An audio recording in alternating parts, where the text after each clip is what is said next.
అన్న అతను first group 1 notification కాంచి మొదలు పెడితే ఇప్పటి వరకు అసలు ఏం జరిగింది, అవకతవకలు ఎక్కడ జరిగినాయని మీ ప్రధాన ఆరోపణలు ఏంటి, అసలు పరిస్థితి ఏంటి, గ్రూప్ 1 నుంచి ఇష్యూ ఏంది అసలు మొదటి నుంచి? గత బీఆర్ఎస్ ప్రభుత్వం 2022లో 503 పోస్టులతో గ్రూప్ 1 నోటిఫికేషన్ ఇచ్చింది.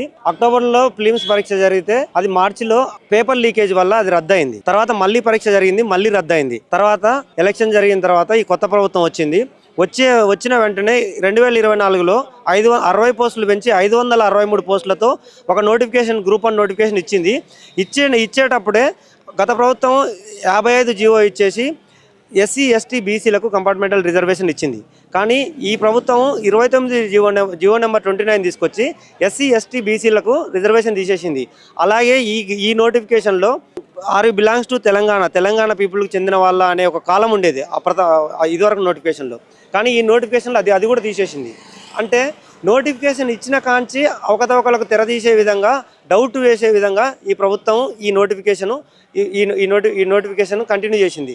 జీవో 29 మీద కోర్టులో ఛాలెంజ్లు జరిగినాయి, చాలా ఇష్యూస్ జరిగినాయి, అది అయిపోయింది.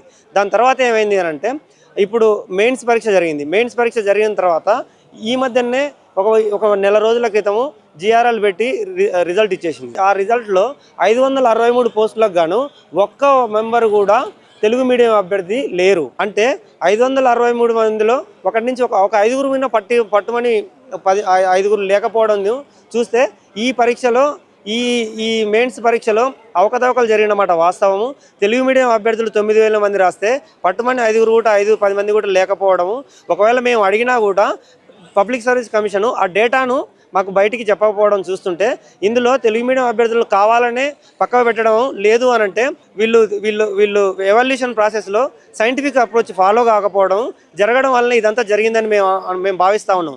లేదనంటే ఇంగ్లీష్ మీడియం అభ్యర్థులకు ముకుమ్మడిగా వాళ్ళు ఏదో వాళ్ళకు ఈ పోస్టులు కట్టబెట్టే ప్రయత్నం కట్టబెట్టిర్రు కాబట్టే ఈ విధంగా అవకతవకలు జరిగినాయి అని మేము ఆరోపిస్తూ ఉన్నాం.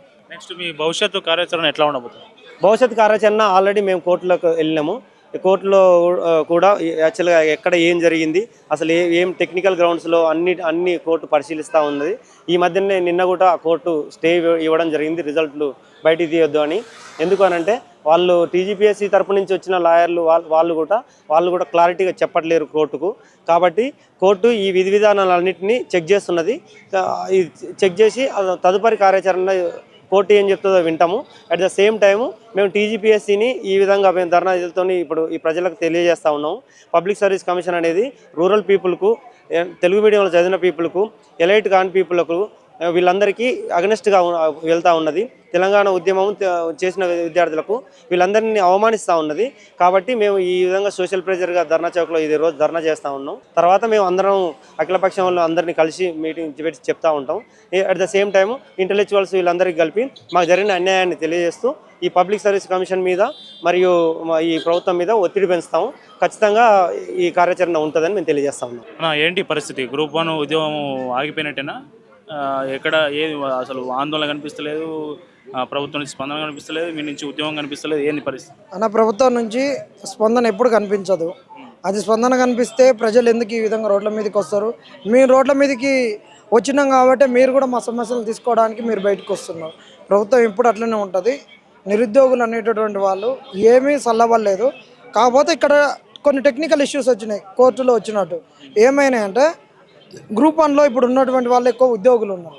ప్లస్ నిరుద్యోగులు ఏంటంటే వీళ్ళు పెట్టినటువంటి పేపర్లకు వీళ్ళు తెలుగు మీడియం ప్రామాణికం కాదనడం, గ్రూప్ 2కు అడ్డమైన క్వశ్చన్లు ఇవ్వడంతో నిరుద్యోగులు ఇక టీజీపీఎస్సీ మీద, గవర్నమెంట్ ఉద్యోగాల మీద ఆశోదులుకొని అశోక్ నగర్ని వదిలిపెట్టి ఇళ్ళల్లో పోయి ఏదో ఒక పని చేసుకుంటారు. ఇప్పుడు యాసంగి కాబట్టి కోతలో పోతున్నారు. వరి పొలాలల్లో వాళ్ళు అన్నిటినీ మూటలు అమ్మాలి పనిలోకి పోతున్నారు. అలాంటి పరిస్థితి కాంగ్రెస్.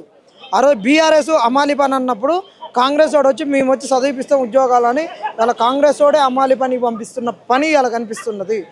ఈ టీజీపీఎస్సీని ఉపేక్షించము. టీజీపీఎస్సీకి శాత కాదు. ఇలా కాంగ్రెస్ నడవడం కన్నా టీజీపీఎస్సీ తప్పుల తడకగా నడుస్తున్నది. దీన్ని ప్రక్షాళన చేయాల్సిన అవసరం ప్రభుత్వం పైన ఉంది. ప్రభుత్వం ప్రక్షాళన చేయమంటున్నాం టీజీపీఎస్సీని, అదొక్కటే అడుగుతున్నాం. ఈ గ్రూప్ 1లో జరిగిన తప్పులకు టీజీపీఎస్సీని మేము నిలదీస్తున్నాం. టీజీపీఎస్సీని నిలదీస్తే మానవతరాయ్ ఎందుకు వస్తున్నాడు? మానవతరాయ్ ఎవరు? మానవతరాయ్కి ఏం సంబంధం? కళా సుజాతకి ఏం సంబంధం? చెప్పులతో కొడతాడు అనడం. కాంగ్రెస్ వాళ్ళు ఒళ్ళు దగ్గర పెట్టుకొని నోరు మూసుకొని కూర్చోవాలి. ఇప్పుడు టీజీపీఎస్సీ చెప్తున్న ప్రతిసారి చెప్తున్న మాట ఏంటంటే ఈ నియామక ప్రక్రియ ఏదైతే జరిగిందో అంతా పారదర్శకంగా జరిగింది. కావాలని కొంతమంది ఒత్తిడి వల్ల, కొంతమంది ప్రోద్బలంతో వీళ్ళు చేస్తున్నారు, వీళ్ళంతా పెయిడ్ బ్యాచ్ అనే వాదనలు కూడా ప్రభుత్వం వైపు నుంచి కావచ్చు, ఇతర వైపు నుంచి వస్తున్నాయి. దానికి ఏమంటారు మీ అన్న ఇలా పెయిడ్ బ్యాచ్ అన్నారు. ఇలా ఎవరు వచ్చిర్రు అన్న? బీజేపీ వాళ్ళు వచ్చారా, బీఆర్ఎస్ వాళ్ళు వచ్చారా, సిపిఎం వాళ్ళు వచ్చారు, ఎవరు వచ్చారు? మేము అడిగితే పర్మిషన్ ఇవ్వకుండా ఒక బీసీ సంఘం పేరు మీద తెచ్చుకున్నాం పర్మిషన్. అది 100 మందికి అని ఇచ్చిర్రు. మరి దాన్ని కూడా చాలా జాగ్రత్త చేసినాం. ఎక్కువ మంది వస్తే ఇబ్బందులు పెడతారు అది ఇది అంటే చాలా మంది పర్సనల్గా ఫోన్ చేసిర్రు. 100 మంది మేము కూడా 100 మందికే అనుకున్నాం. 100 మందికి ఏ ఒక్కరైనా కేసులు పెడతాం అన్నట్టు ఉన్నారు ఈ ప్రభుత్వము. నేను టీజీపీఎస్సీ మీద మేము మాట్లాడుతుంటే టీజీపీఎస్ చేసిన తప్పులకు టీజీపీఎస్సీ నిలదీస్తుంటే ప్రభుత్వం నువ్వెందుకు వస్తున్నావు, నువ్వెందుకు మా మీద ఉక్కుపాతం చేస్తున్నావు, నువ్వెందుకు పర్మిషన్ ఇవ్వవు? నిరుద్యోగులం బీసీ సంఘం మీద ఎందుకు ఇవ్వాలి? మేము తీసుకోవాల్సిన పరిస్థితి వచ్చింది. చూపిస్తా బట్ రాదన్న, మేము ఎవరి పేరు మీద తీసుకున్నాం పర్మిషను, ఎవరి పేరు మీద వచ్చింది? వీళ్ళు చేస్తున్నటువంటి తప్పుడు విషయాలతోటి మమ్మల్ని చేయొద్దు. ఇది చూడు, ఇది నీల వెంకటేష్ కాదా? బీసీ సంఘం పేరు మీద లేదా? అంటే ఇప్పుడు బీసీ సంఘం పేరు మీద పర్మిషన్ తీసుకోవాల్సిన పరిస్థితి ఎందుకు వచ్చింది అంటే ప్రభుత్వం నిరుద్యోగులతో ఏర్పడ్డ ప్రభుత్వం ఇది. నిరుద్యోగులు కొట్లాడితే వచ్చిన ప్రభుత్వం. గత ప్రభుత్వం తమకు ఉద్యోగాలు ఇవ్వట్లేదని, ఉపాధి కల్పించట్లేదని, నిరుద్యోగ భృతి ఇవ్వట్లేదని ప్రభుత్వం తెచ్చుకుంటే ఈ ప్రభుత్వం మీరు మీ ఆందోళన వ్యక్తపరచడానికి కూడా పర్మిషన్ ఎందుకు ఇవ్వట్లేదు? ఇది ప్రజాప్రభుత్వం కదా. ఇవ్వదన్న. మీరు ఆ రోజు మొన్న ఒక ప్రెస్ మీట్ పెట్టి మాట్లాడుతుంటే తీసుకొని పోయి అరెస్ట్ చేశారు కదా. గ్రూప్ 1 మెయిన్స్ ఎగ్జామ్స్ అప్పుడు అరెస్ట్ చేశారు కదా. ప్రెస్ మీట్లో మాట్లాడితేనే అరెస్ట్ చేస్తున్నటువంటి వాళ్ళు వీళ్ళు ఎలా ఇస్తారు అనేది ప్రజాప్రభుత్వం కాదు. మేము ఒకటే అంటున్నాం, టీజీపీఎస్సీ తన వైఖరి మార్చుకోవాలి. టీజీపీఎస్సీ మాకు శత్రువు.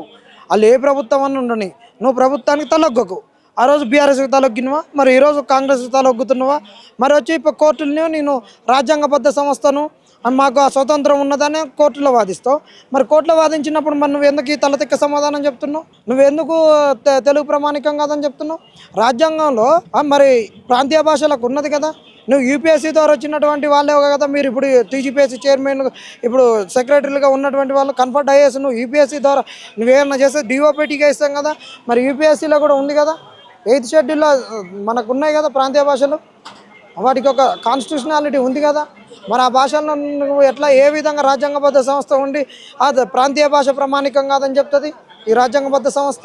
కాబట్టి టీజీపీఎస్సీ దొంగ. టీజీపీఎస్సీ అంటే కాంగ్రెస్ వాళ్ళు మా మీదకి వస్తే ఊకోము.